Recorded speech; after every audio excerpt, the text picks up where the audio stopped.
শেষটা যদি বিচ্ছেদই হবে তাহলে শুরুটা তুমি এত সুন্দর কেন করলে? আমি তো তোমার কাছে বিচ্ছেদ চাইনি, আমি তোমার কাছে ভালোবাসা চেয়েছিলাম, আমি তোমায় চেয়েছিলাম, আমি আমার পূর্ণতা চেয়েছিলাম, যে মানুষটাকে নিয়ে সারা জীবন থাকবো। কারণ বিচ্ছেদের গল্প আমি চাইনি যে আমার জীবনে বিচ্ছেদের গল্প হোক। কিন্তু কি জানো, যে কিছু কিছু মানুষের জীবন না বিচ্ছেদ না চলেও বা বিচ্ছেদের গল্পটা না চলেও না তাদের জীবনে এসে যায়। হয়তো তাদের মধ্যে আমি একজন পড়েছি যে বিচ্ছেদটা আমার আমার আমি চাইনি, আমাকে দেয়া হয়েছে। যারা পরিবারে এক্সকিউজ দেখে হারিয়ে যায় না, তাদেরকে সারা জীবনেই তাদের তাদের প্রতি একটা কষ্ট থেকে যায় যে মানুষটাকে ভালোবাসলাম, মানুষটা শুরুটা এত সুন্দর করে করলো, কিন্তু লাস্টে পরিবারের একটা এক্সকিউজ দেখে, অজুহাত দেখে হারিয়ে গেল।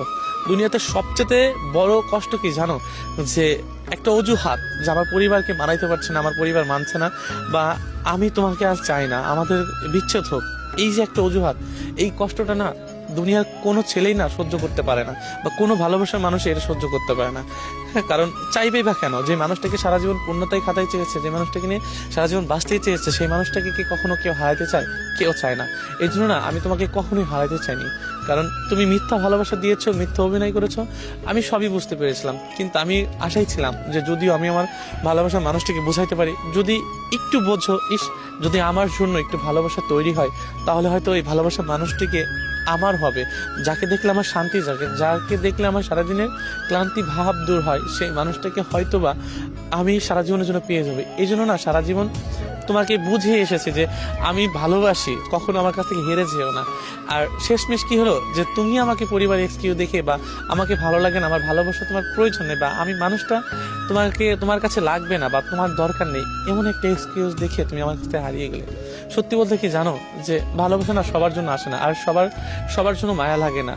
কারণ তোমার হয়তো আমার জন্য মায়া আজকে না লাগতে পারে, কিন্তু মনে রেখো এমন একটা দিন আসবে, এমন একটা সময় আসবে, সেদিন হয়তো তোমারও কষ্ট হবে, তুমিও বুঝতে পারবে যে এই মানুষটাকে হারানো বা এই মানুষটাকে কষ্ট দেওয়া আমার একদমই ঠিক নেই। কিন্তু কি জানো, যে দিন শেষে না আমিও ঠকে গিয়েছি তোমার মিথ্যা ভালোবাসার কাছে, তোমার মিথ্যা অভিনয়ের কাছে। আমি ঠকতে চাইনি, আমি হারাতেও চাইনি, আমি চেয়েছিলাম সারা জীবন একসাথে থাকতে, তবুও পারিনি। কারণ তোমার মিথ্যা ভালোবাসাটা এতই তীব্র ছিল বা এতটাই জঘন্য ছিল, আমি হারতে বাধ্য হয়েছি। আমি ব্যর্থ যে আমার সত্যিকারের ভালোবাসা দিয়েও তোমাকে আমি জয় করতে পারিনি। যদি আমার ভালোবাসাটা তুমি বুঝতা, তাহলে তোমার মিথ্যা ভালোবাসা তুচ্ছ হয়ে যেত। হয়তো তুমি আজ বুঝতে চাও নাই দেখা আমার ভালোবাসাটা তুচ্ছ হয়ে গিয়েছে।